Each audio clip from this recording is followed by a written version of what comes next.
महाराज दुर्वा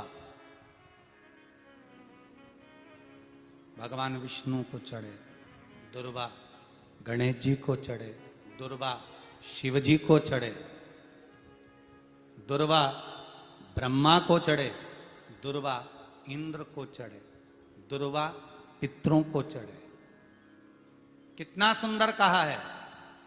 जिसके घर में पितृदोष प्रबल होता है, बहुत प्रबल पितृदोष है, तो उसके घर के जहां पानी का मटका रखा था, पितृदोष मालूम है ना? पितृदोष का लक्षण क्या होता है? 1 रुपए कमाओ, 1.25 रुपए खर्च हो, समझ लेना पितृदोष है। रात्रि को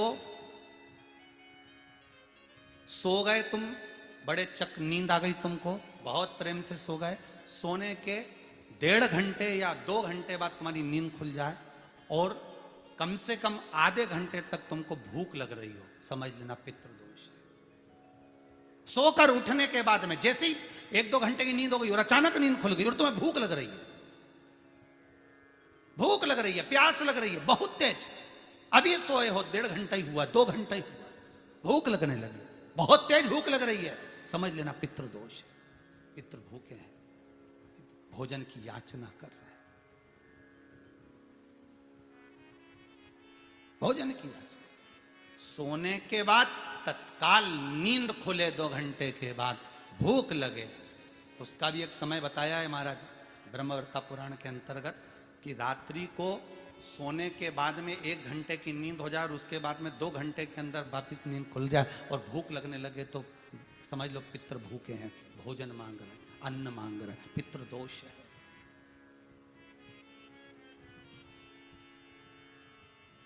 पितृदोष का कुछ कुछ वर्णन किया गया है। घर में एक पात्र के चक्कर में, एक बेडशीट के चक्कर में, एक सामान के चक्कर में विवाद हो रहा है तो समझ लो पितृदोष है।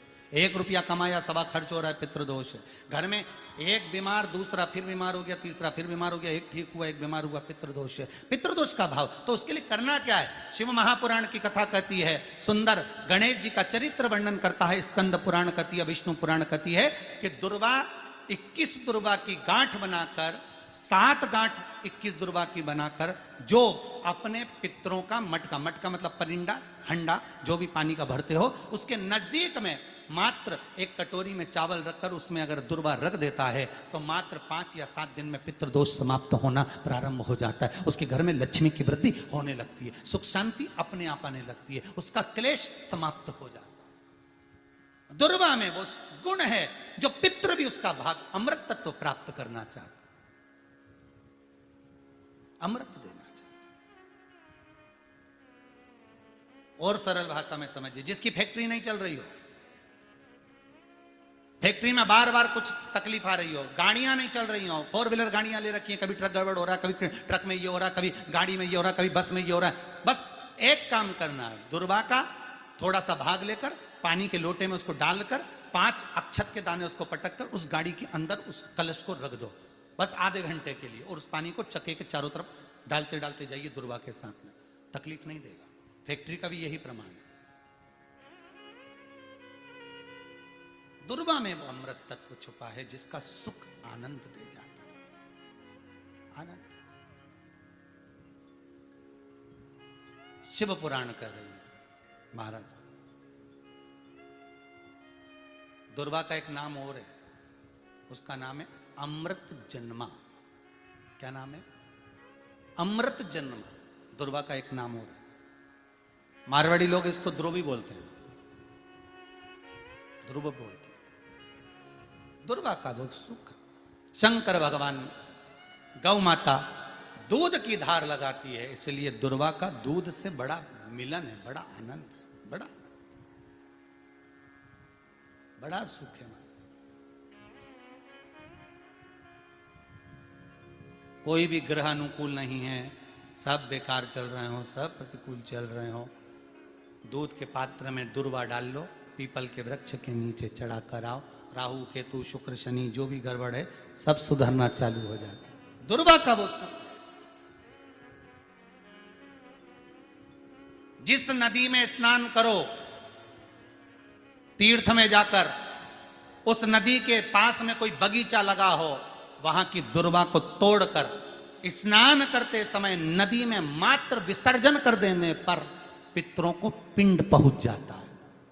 मात्र उस दुर्वा का विसर्जन कर देने पर पितरों को पिंड का भाग मिल जाता है। अभी ना तो तुम्हारे पास में आटा है, ना तुम्हारे पास में चावल है, ना तुम्हारे पास में पिंड है, ना कोई तुम्हें संकल्प छुड़ा रहा है, ना कोई तुम्हारे पास में वस्तु है, उसके बाद भी पितरों को भाग मिल रहा है। काय से? केवल एक दुर्वा के तत्व से। स्नान करने से पहले पवित्र नदी में, गंगा, यमुना, नर्मदा, सरयू आदि किसी पवित्र नदी में आप स्नान कर रहे हो, वहां के बगीचे में घूमकर आप जाते तो हो, पैदल ही नहाने जाते हो, तो घाट के आसपास में कोई बगीचा, वहां की दुर्वा तोड़ ली, एक दुर्वा नहाने से पहले अपने पूर्वजों पितरों के नाम से नदी में छोड़ दी।